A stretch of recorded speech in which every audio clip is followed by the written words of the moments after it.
ജീവിതത്തിലെ മുഴുവൻ സമ്പാദ്യവും ചെലവഴിച്ചാലും ഒരുപക്ഷെ കൈവിട്ടുപോയ ആരോഗ്യം തിരിച്ചുപിടിക്കാനായി എന്ന് വരില്ല. ഓരോ ദിവസവും ഉറക്കമുണർന്ന് ദീർഘമായി ശ്വാസമെടുത്ത് എഴുന്നേൽക്കുമ്പോഴും നമ്മൾ അറിയാതെ പോകുന്നു ജീവിച്ചിരിക്കുന്നതിന്റെ അത്ഭുതം. ലോകത്തെ ഏറ്റവും വിലയേറിയ കിടക്ക സ്റ്റാർ ഹോട്ടലിലെ കിടക്കയല്ല, ആശുപത്രിയിലെ കിടക്കയാണ്. ആരോഗ്യമുള്ള ശരീരമുണ്ടെങ്കിൽ, സന്തോഷമുള്ള ഒരു കുടുംബമുണ്ടെങ്കിൽ ജീവിതത്തിലെ എല്ലാ നഷ്ടങ്ങളിൽ നിന്നും പുനരാരംഭിക്കാനാണ്. നമ്മൾ ഇന്ന് നിസ്സാരമായി കണക്കാക്കുന്ന ആരോഗ്യത്തിനായി ചിലർ തങ്ങൾക്കുള്ള എല്ലാം നൽകാൻ തയ്യാറാണെന്ന് മറന്നു പോകരുത്. യുദ്ധങ്ങൾ വിതച്ച വലിയ നഷ്ടങ്ങളിൽ നിൽക്കുമ്പോൾ യുദ്ധമില്ലാത്ത ലോകത്ത് ജീവിക്കുന്ന നമുക്ക് നമ്മുടെ ശരീരം യുദ്ധം ചെയ്യുന്ന ഒരു സാഹചര്യം ഉണ്ടാക്കരുത്.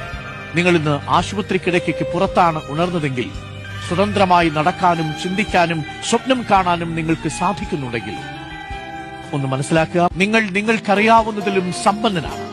ആരോഗ്യത്തോടെ ജീവിക്കുന്നത് തന്നെ ഒരു സമ്മാനമാണ്. അത് തിരിച്ചറിയുന്നത് വലിയ വിവേകവും. വേദന കീഴടക്കുന്നതിന് മുൻപേ ജീവിതത്തെ വിലമതിക്കുക.